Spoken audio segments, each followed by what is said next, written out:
বর্তমানে আমরা এমন একটা সিচুয়েশন ফেস করতেছি যেখানে অষ্টম শ্রেণীতে পড়া একটা মেয়ের লাশ পাওয়া যাচ্ছে হাতে ঝিল লেকের পারে, যেখানে 11 বছরের একটা বাচ্চা তার ক্যান্সার মাকে রেখে চলে যাচ্ছে অন্য জায়গায়। সো এরকম সিচুয়েশন কেন করতেছে?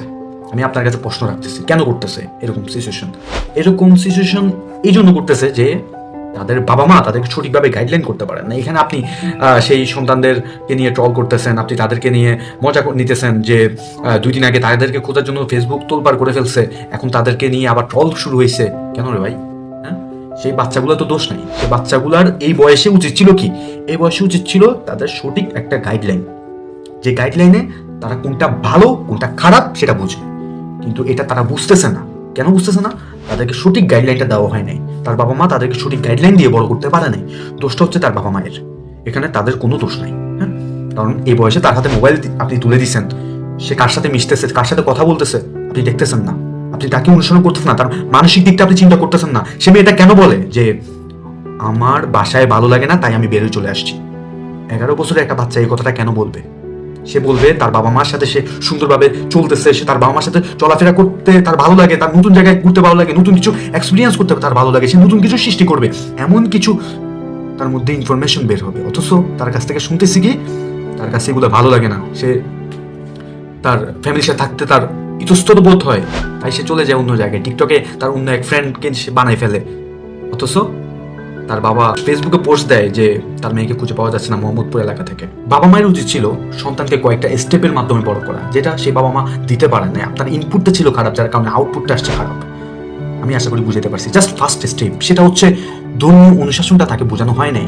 যদি ধর্মীয় শিক্ষাটা তাকে দেওয়া হইতো যে ধর্মে আমাদেরকে বলা হয়েছে এটা খারাপ এটা ভালো, এটা 14 বছর এটা 11 বছরের মেয়ের, তো এটা বোঝা উচিত ছিল যে এটা ভালো কাজ এটা খারাপ কাজ। এটা অ্যাটলিস্ট এই বয়সের সন্তানের মনে রাখা উচিত।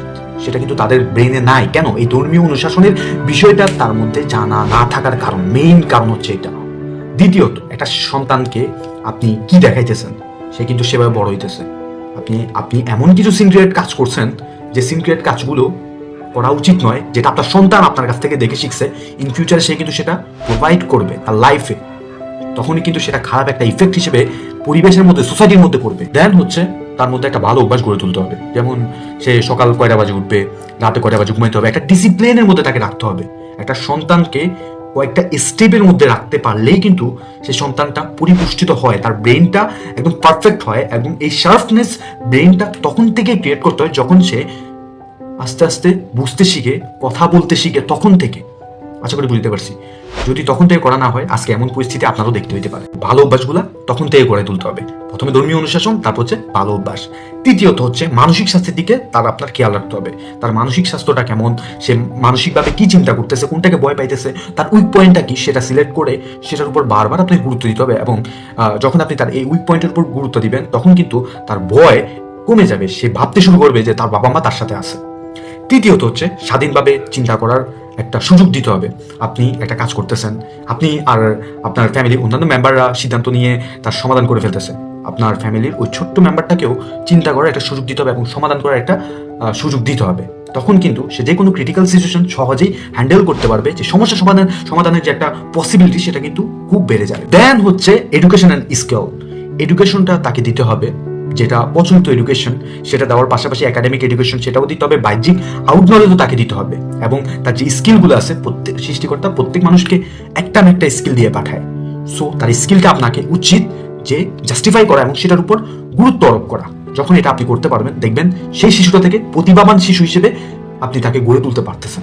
এরপরের স্টেপটা হচ্ছে সামাজিক মূল্যবোধ ও সহমর্মিতা। এই সামাজিক মূল্যবোধ এবং সহমর্মিতা সবচেয়ে ইম্পর্টেন্ট একটা স্টেপ একটা শিশুর জন্য।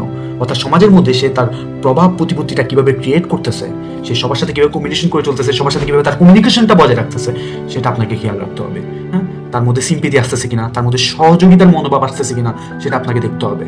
নাহলে সেই শিশুটা পরবর্তীতে, আপনি যদি এই বিষয়টার উপর গুরুত্ব না দেন, পরবর্তী সে অনৈতিক কাজে সবসময় মনোনিবেশ করতে থাকবে। সো তারই একটা মূলত উদাহরণ আমি আপনাকে শুরুতেই দেখাইছি। তাকে বোঝাতে হবে কোন বিষয়টা তার নেওয়া উচিত আর কোন বিষয়টা তার বর্জন করা উচিত। অর্থাৎ কাকে তার বন্ধু হিসেবে সিলেক্ট করা উচিত, কাকে তার বন্ধু হিসেবে বর্জন করা উচিত। এমনকি আমি আমার ছোট ভাইকে জিজ্ঞেস করি যে সে কার সাথে মিশে। কোনো খারাপ ছেলের সাথে যখন সে মিশে, আমি বুঝতে পারি যে সে যখন কোনো খারাপ ছেলের সাথে মিশছে, নিশ্চয়ই তার জন্য সেটা কল্যাণময় নয়। অর্থাৎ সর্বশেষ স্টেপটা হচ্ছে বাবা মায়ের আদর্শ ভূমিকা। অর্থাৎ আপনার শিশু কিন্তু আপনাকে অলওয়েজ দেখতেছে যে আপনি কি করতেছেন, আপনার প্রত্যেকটা অ্যাক্টিভিটি সে কিন্তু পর্যবেক্ষণ করতেছে। সো প্রত্যেকটা অ্যাক্টিভিটিতে যদি আপনার কোনো খাত থেকে থাকে তাহলে সেটা কিন্তু সে গ্রহণ করে ফেলবে, আর ইন ফিউচারে সে কিন্তু সেটা তার রিয়েল লাইফে ঘটাবে, সেটা আমি আগেও বলছি। সো এমন কিছু করবেন না যার কারণে আপনার সন্তান খারাপ পথে যাইতে বাধ্য হয়, তার সামনে অ্যাটলিস্ট করবেন না। তো আশা করি আমি বুঝতে পারছি, আমি প্রায় 7টা স্টেপ নিয়ে কথা বলছি, যে স্টেপগুলা ফলো না করার কারণে আজকে আমাদের সমাজের এই অবস্থা, ঠিক আছে? So I think that every parents should be focused on his children. So it's not a easy issue, it's very difficult issue, so it is handle with very difficulty. Okay, আর যে বিষয়টা বললাম সেটা অবশ্যই মাথায় রাখবেন, কারণ আজকে যদি আমরা সচেতন না হই তাহলে পরবর্তীতে সেটা আমাদেরকেই সাফার করতে হবে। আশা করি বুঝতে পারছি। থ্যাংক ইউ, ধন্যবাদ।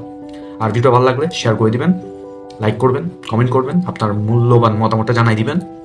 দেখা হচ্ছে পরের কোনো ভিডিওতে।